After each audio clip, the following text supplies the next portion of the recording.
పిల్లలు, మీకు ఒక కథ చెప్తాను. ఒక చిన్న గ్రామంలో ఒక అక్క తమ్ముడు ఉండేవారు. తమ్ముడు పేరు వరుణ్, అక్క పేరు చిన్ని. ఎప్పుడూ అద్భుతాలు వెతుకుతూ తిరుగుతూ ఉంటారు. ఒకరోజు వారి తాతయ్య ఒక రహస్య కథ చెప్తారు.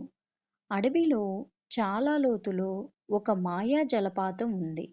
అది దొరికితే ఎవరింట్లోనైనా శాంతి, సంతోషం, ధైర్యం వస్తాయి. అది విన్న తర్వాత వరుణ్ కళ్ళు మెరిసిపోతాయి.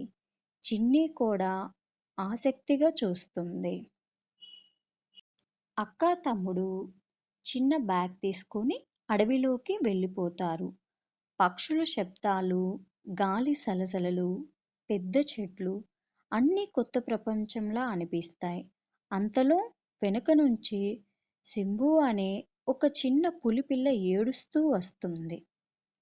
ఏమైందమ్మా, ఎందుకు ఏడుస్తున్నావని అడుగుతారు. నేను దారి తప్పిపోయాను.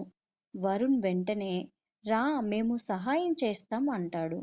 అలా ముగ్గురు కలిసి అడవిలోకి ముందుకు సాగుతారు. వాళ్ళు ఒక పెద్ద కందకం దగ్గరికి చేరతారు. గాలి చాలా వేగంగా ఉంది.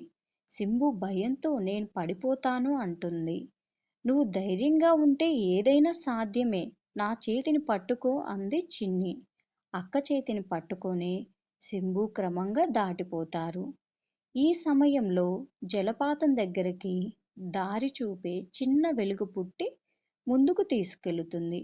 ముగ్గురు జలపాతం దగ్గరికి వచ్చేసరికి అది మాయా వెలుగులతో, వర్ణరంజిత రంగులతో మెరిసిపోతూ ఉంటుంది. అక్కడ అడవి అమ్మ కనిపిస్తుంది. పచ్చని వస్త్రం, మన్ను రంగు చేతులు, కంటి నుండి వెలుగులు. అప్పుడు అడవి అమ్మ ఇలా అంటుంది. ఇక్కడికి చేరిన వారు తమ మనసు బలం చూపాలి. ఆమె వాళ్లకు 3 పరీక్షలు ఇస్తుంది. మొదటి పరీక్ష ధైర్యం. ఒక చీకటి గుండా నడవాలి. సింబు భయపడుతున్నాడు, కానీ చిన్ని చేతును పట్టుకొని ముందుకు సాగుతారు. రెండవ పరీక్ష నిజాయితీ. ముందు బండపై బంగారం, వెండి, పండ్లు కనిపిస్తాయి.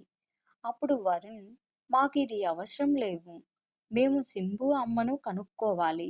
అడవి అమ్మ ఆనందంగా తల ఊపుతుంది. మూడవ పరీక్ష.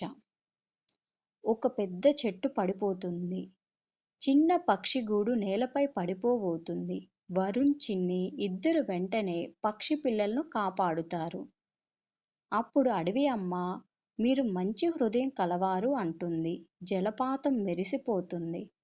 వారిపై వెండి కాంతి పడుతుంది. అడవి అమ్మ, మీ ధైర్యానికి, నిజాయితీ, ప్రేమకు మీ గ్రామం ఎప్పుడు శాంతిగా ఉంటుంది.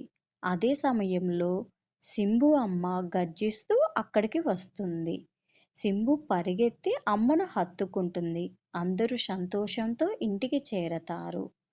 పిల్లలు, ఈ కథ మీకు నచ్చితే ఒక లైక్